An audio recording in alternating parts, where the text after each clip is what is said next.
तुम्हारा रास्ता रोकी? किसको मिला है ये अधिकार? उखड़ जाते हैं पर्वत के पांव जब तुम भरते हो हुंकार। लक्ष्मी को पाले नारायण हो जाएगा। कपड़ा तेरे बाप का, तेल तेरे बाप का, जलेगी भी तेरे बाप की। भला कौन ये कल्पना कर सकता है कि हनुमान जी के मुख से ऐसे बोल निकलेंगे। फिल्म का विरोध करने वालों का कहना है कि रामायण की कहानी को मनमाने तरीके से तोड़ मरोड़ कर पेश किया गया है और रामायण की मर्यादा सिरे से नदारद है। अब देश में कई जगहों पर फिल्म के खिलाफ प्रदर्शन हो रहे हैं। जबरन स्क्रीनिंग रुकवाई जा रही है, FIR भी हुई है। इससे बड़ा निंदनीय कुछ नहीं हो सकता। ये बहुत बड़ा न सिर्फ एक हिंदू समाज की निगाहों में इन्होंने अपराध किया है, साथ में ये कहीं ना कहीं संवैधानिक दायरे में भी आएंगे। कानूनी इन पे कार्रवाई भी हिंदू महासभा प्रयास करेगी करने की, जो भी हुआ है। इधर नेपाल ने फिल्म में सीता को भारत की बेटी बताए जाने पर आपत्ति जताई है और फिलहाल नेपाल में सभी हिंदी फिल्मों की स्क्रीनिंग पर बैन लगा दी गई है। कांग्रेस नेता राशिद अलवी ने कहा है कि मोदी सरकार के कार्यकाल में प्रोपेगेंडा के लिए मूवीज एंटरटेनमेंट के लिए होती हैं और ये पिछले 8 साल 9 साल से हुआ है कि फिल्मों के जरिए भी प्रोपेगेंडा हो रहा है और भारतीय जनता पार्टी इस काम पे लगी है। कभी केरला स्टोरी आती है तो कभी कश्मीर की स्टोरी आती है तो कभी इस तरीके के मुद्दे उठा दिए जाते हैं। कोई सैफरन कपड़े पहन ले तो वो इस देश के अंदर मुद्दा बन जाता है। मूवीज़ तफरीह के लिए, एंटरटेनमेंट के लिए होती है। CBFC ने इस पे जो निर्णय करना है वो किया है। Central board of film certification ने उनका एक काम है और जो फिल्म के निर्माता निर्देशक हैं और जो लेखक भी हैं, उन लोगों ने जो डायलॉग बदलने की बात है वो भी कही है। किसी की भी भावनाओं को आहत करने का अधिकार किसी को नहीं है। चौतरफा विरोध को देखते हुए फिल्म मेकर्स ने कुछ डायलॉग बदलने का ऐलान किया है। फिल्म के डायलॉग राइटर जिसने इस फिल्म को सर्टिफिकेट दिया, अप्रूवल दिया, CBFC central board of film sensor, वो 4 दिन से खामोश है। तो ये मान लेना स्वाभाविक तौर पे लाजमी है कि उनको इसमें कुछ गलत नहीं दिखता है। और जिस तरीके के तर्क कुतर्क मनोज शुक्ला के द्वारा दिए जा रहे हैं कि मैं हज़ारों तर्क दे सकता हूं अपने उन डायलॉग्स के समर्थन में, वो ये दिखाता है कि वो इसको बहुत ही ऑडेसिटी के साथ डिफेंड कर रहे हैं और एक बयान कि हम उन 4-5 डायलॉग्स को बदल सकते हैं, ये सिर्फ एक स्ट्रेटजी और टाइम बाई है। क्योंकि जैसे ही आप डायलॉग बदलेंगे फिल्म फिर से सेंसर बोर्ड के पास जाएगी अप्रूवल के लिए, उसमें टाइम लगेगा। इस बीच 4-5-6 दिन हो गए, पैसा कमा लिया तो काम अपना हो गया, उसके बाद डायलॉग बदले नहीं बदले किसको फ़र्क पड़ता है। लेकिन इससे बड़ा सवाल ये है कि जब आप एक कोई फिल्म बनाते हैं और उसके विषय पे काम करते हैं, उसके कैरेक्टर्स को बिल्ड करते हैं, और वो भी रामायण जैसे भगवान श्री राम के कैरेक्टर को जब आप बिल्ड करते हैं, हनुमान जी के कैरेक्टर को बिल्ड करते हैं, सीता जी के कैरेक्टर को बिल्ड करते हैं, तो आपकी सेंसिटिविटी बहुत जागृत अवस्था में होती है। ये खुद मनोज मुंतशिर उर्फ शुक्ला ने कही है कि मैं डायलॉग लिखते समय चप्पल उतार के लिख रहा था। मैं अगर चप्पल उतार के आप इस तरह के डायलॉग लिख सकते हैं, इस तरह की फिल्म बना सकते हैं, तो फिर आप सोचिए क्या हुआ होगा उस बोर्ड रूम डिस्कशन में जहाँ पे इस फिल्म की पटकथा पे ओम राउत के साथ डिस्कशन हुए होंगे। जिन्होंने फिल्में देखी हैं उनको बताने की ज़रूरत नहीं है। बहुत ज़्यादा नेगेटिव पब्लिसिटी इस फिल्म की हो रही, ये भी एक तरीका होता है अपनी फिल्म को हिट कराने का। बॉलीवुड का बड़ा टेस्टेड फार्मूला है। लेकिन इस कमर्शियल एस्पेक्ट से अलग हट के अगर आप देखिए तो ये एक बहुत ही घनघोर आपत्ति और गड़बड़ का बात है कि एक ऐसे कैरेक्टर को आपने इस तरह से प्रेजेंट किया है, ऐसी फिल्म बनाई है जिसको देख के हर आदमी, मुझे ढूंढने से एक आदमी नहीं मिल रहा है जो इस फिल्म का समर्थन करे कि हाँ बहुत अच्छी फिल्म बनी है और मैं आपसे इस पर डिस्कशन कर सकता हूँ। ये दिखाता है कि आपने पैसे के लालच में, फेम के लालच में और सनातन धर्म के फर्जी ठेकेदार बनने के लालच में ये फिल्म बना डाली है और उसमें ये आपने अपराध किया है। और जब आपसे ये पूछा जा रहा है तो आप उसका ठीकर अपनी दादी और नानी पे फोड़ रहे हैं कि हमने तो अपनी दादी नानी से इसी तरीके की भाषा में कहानी सुनी है मुझे नहीं मालूम, मैं सारी दादियों नानियों माओं का सम्मान करता हूँ, मुझे नहीं लगता कि मनोज शुक्ला की दादी ने उनको इस लैंग्वेज में रामायण सुनाई होगी और ऐसे डायलॉग बोले होंगे।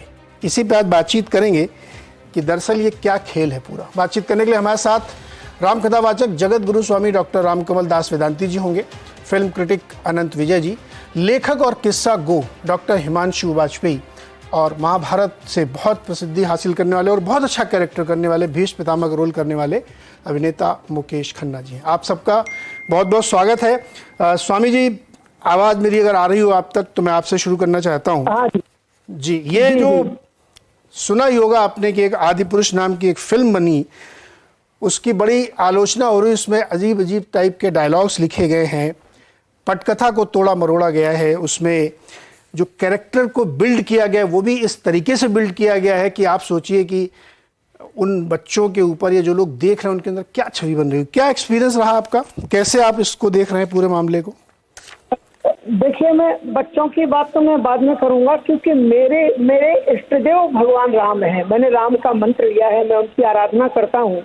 और उनका सबसे पहले कि अगर डायलॉग को भी बदल दें तो आप चित्र नहीं बदल सकते, उनका स्वरूप नहीं बदल सकते। दाढ़ी, वो जो मूछ है और उनका जो गेटअप है, किसी भी तरह से मेरे आराध्य से मेल नहीं खाता। इससे ना तो रामायण का संदेश जाता है, ना हमारी सनातन संस्कृति का संदेश जाता है। हम बहुत आहत हुए हैं इसको देख करके, क्योंकि मुझे न्यूज के माध्यम से पता लगा, और मैं आदरणीय मुकेश जी का भी मैं देख रहा था, उन्होंने भी जो अपने उस पर बोला है, तो मुझे बहुत ही मर्मांतक लगा है, चोट लगी है। और ऐसा नहीं किया जाना चाहिए। भारत जैसे देश में रामायण का सम्मान होना चाहिए, राम का सम्मान होना चाहिए, जहाँ के गली गलियारों में बच्चे बच्चे को राम के माध्यम से जीवन जीने की प्रेरणा दी जाती है, और वहाँ पर श्री राम को ही अगर हम इस तरह से चरित्र उनका बिगाड़ करके रख देंगे तो कौन होगा आदर्श, जिससे हम आदर्श लेकर के हम अपनी आने वाली पीढ़ियों को मानव जीवन कैसे दिया जाए तथ्यों के साथ में कैसे सिखा सकेंगे। ये रामायण के साथ में बहुत बड़ी छेड़खानी है जो बर्दाश्त नहीं की जा सकती। स्वामी जी, ये कहा जाता है कि जो रामचरितमानस है, रामायण है, या जो श्री राम का कैरेक्टर है वो अनुकरणीय है, और भगवान कृष्ण का कैरेक्टर विवेक के साथ स्वीकार किया जाता है, क्योंकि दोनों में बहुत बड़ा एक अंतर आता है। ये राम को आप अनुकरित कर सकते हैं, उनको आप एसिमिलेट कर सकते हैं, लेकिन कृष्ण को एसिमिलेट करने से पहले आपको बहुत दिमाग लगाना पड़ेगा, बहुत विवेक सम्मत होना पड़ेगा, क्योंकि उनकी जो कहानी है वो बहुत विवेक का इस्तेमाल करती है।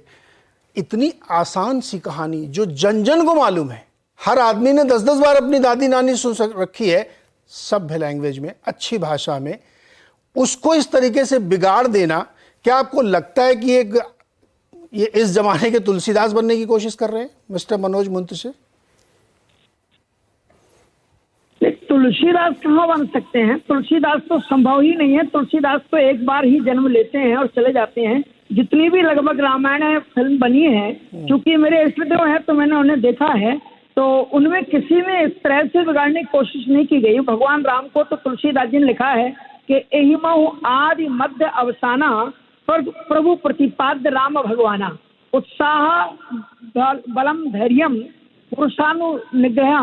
भगवान श्री राम जी से हम कई चीजों की प्रेरणा लेते हैं, और इसमें एक भी चीज की हमें प्रेरणा नहीं मिल रही है। ना तो उनकी वेशभूषा से, 3 चीजें हैं जो भगवान राम से हमें सीखने के लिए मिलती हैं। यद्यपि रूप शील बल धामा, रूप और उनका चरित्र और उनका ऐश्वर्य, इसमें ना तो उनका रूप मेल खा रहा है और ना उनका चरित्र मेल खा रहा है और ना उनकी वाणी मेल खा रही है। इस तरह से ये सिरे से मैं खारिज करता हूँ कि इसको किसी भी तरह से बदलू करके भी दिखाया ही नहीं जाना चाहिए। यह हमारी भारतीय संस्कृति और सनातन धर्म के करोड़ों करोड़ों उपासकों का घोर अपमान है। इसे किसी भी तरह से नहीं दिखाया जाना चाहिए। जी, हिमांशु के एक परिचय, ये किस्सा गो है। ये किस्सा गो होता है जो स्टोरी टेलर ना कहानी सुनाते हैं, उसके एक तरीके होते हैं। सामने कौन बैठा है, किसको सुनानी है, किस तरह सुनानी है, किस भाषा में सुनानी है, किन लिंगों का इस्तेमाल करना है, किन प्रतीक का इस्तेमाल करना है, किस टोन में सुनानी है, ये खूबी होती है। और इसी के मास्टर हैं हिमांशु जी। कैसी लगी हिमांशु जी आपको ये फिल्म? मुझे तो बहुत ही बुरी लगी। एक तो जो धार्मिक भावनाओं का जिस तरह से उन्होंने जो एहतियात नहीं रखी, सावधानी नहीं रखी डायलॉग्स में, वो तो एक अलग बात है। अगर उसको थोड़ी देर के लिए हम उसको छोड़कर अगर हम फिल्म मेकिंग के और स्टोरी टेलिंग के बेसिक प्रिंसिपल्स पर भी जाएं, तो ये फिल्म बहुत खराब तरह से बनाई गई है, बहुत ही खराब तरह से बनाई गई है। स्टोरी टेलिंग, हम रामायण की कहानी, जबकि मनोज मुंतशिर खुद ये कहते रहे हैं फिल्म की रिलीज से पहले कि ये रामचरितमानस और रामायण से बिल्कुल उस पर आधारित है और कहीं से भी मॉडर्न बनाने की कोशिश नहीं की गई है, ये उनका पहले का बयान था। तो इसमें तो बिल्कुल ही अलग कहानी है, मतलब बहुत महत्वपूर्ण जो पड़ाव हैं, जो घटनाएं हैं वो छोड़ी हुई हैं। एक तो ये बात है। दूसरी बात यह है कि डायलॉग्स की जो बात, जिसपे सबसे ज्यादा विवाद हो रहा है, और शायद इसलिए भी हो रहा है कि मनोज मुंतशिर बहुत मुखर रहे हैं हिंदू धर्म से जुड़े मुद्दों को लेकर, सनातन से जुड़े मुद्दों को लेकर। तो जब वो उनसे ऐसी कोई गलती होती है, हालांकि वो तो अपनी गलती मान नहीं रहे हैं, लेकिन जब उनकी कोई रचना आती है और उसमें इस तरह की चीजें होती हैं जो इस कदर नागवार गुजरती हैं लाखों करोड़ों लोगों को, तो फिर उनसे तो सवाल जाहिर सी बात है कि बहुत ही तीखे तरीके से पूछे जाएंगे। अब देखिए है क्या, भाषा सिर्फ संचार का माध्यम नहीं होती है, जो मनोज बार बार अपनी सफाई में तर्क दे रहे हैं कि हमने आज के लोगों से, आज की जनरेशन से, खास तौर पर बच्चों से कनेक्ट करने के लिए ऐसी भाषा रखी। तो उस पर मेरा कहना यह है कि भाषा सिर्फ संचार का माध्यम नहीं है। भाषा अपने साथ एक पूरी सभ्यता, एक पूरे मूल्यबोध, एक पूरी तहजीब, एक पूरे वैल्यू सिस्टम को लेकर चलती है। तो जब हम रामायण की कथा के पात्रों के मुंह से कोई डायलॉग बुलवाएं, तो हमें इस बात का ख्याल रखना पड़ता है कि ये पात्र जो है, इसकी महिमा क्या है, इसका महात्म्य क्या है, ये किस तरह की भाषा बोल सकता है और किस तरह की भाषा नहीं बोल सकता, और यहाँ पर कैरेक्टराइजेशन की समझ आपको कितनी है ये समझ में आता है। अगर आपने समझा होता रामायण से कि हनुमान किस तरह के पात्र हैं, या राम भगवान जो हैं उनकी किस तरह की भाषा है, किस तरह की छवि है, किस तरह का व्यक्तित्व है, तो जाहिर सी बात है कि आप इस तरह के डायलॉग नहीं रखते। और यही पर जो मनोज बार बार कह रहे हैं कि हमने इसको आज की तरह से बनाया। देखिए बहुत सारी रामायणें हैं इस देश में, ये सच बात है कि कंब की रामायण है, भवभूति की रामायण है, वाल्मीकि की रामायण है, रामचरितमानस है और तमाम ट्रेडिशंस हैं, लेकिन उनमें एक बात बहुत ही कॉमन है, जो एक धागा है जो उन सब रामायणों को जोड़ता है, और वो धागा है संवेदना का, भाव का। ये फिल्म जो है, इसमें हालांकि मनोज ये कह रहे हैं कि युद्ध कांड पर ही सिर्फ आधारित, हमने बाकी चीजों को नहीं लिया, लेकिन युद्ध कांड को भी ये जो फिल्म है ये ठीक तरह से नहीं दिखाती है, कोई भाव आपके मन में पैदा नहीं करती है।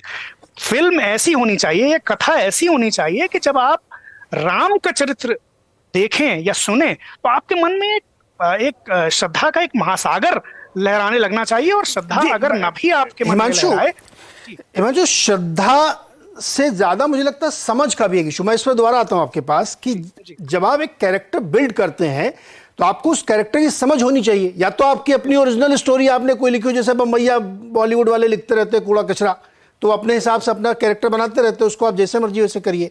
लेकिन जो चीज़ सबको मालूम है, हर आदमी, बच्चा यहाँ वो किसी न किसी रूप में उस कहानी को जानता है, जब वो कैरेक्टर ऑलरेडी एस्टेब्लिश्ड है, तो उसके बारे में अगर आप ये बना रहे हैं तो इसका मतलब आप अज्ञानी नहीं हैं, आप धूर्त भी हैं कि आप जानबूझ के उस कैरेक्टर को उस तरीके से बिल्ड कर रहे हैं क्योंकि आपको मालूम है कि सबको स्टोरी मालूम है, फिर भी आप उस कैरेक्टर कर रहे हैं, तो ये इंटेंशनल है। मैं दोबारा आता हूं आप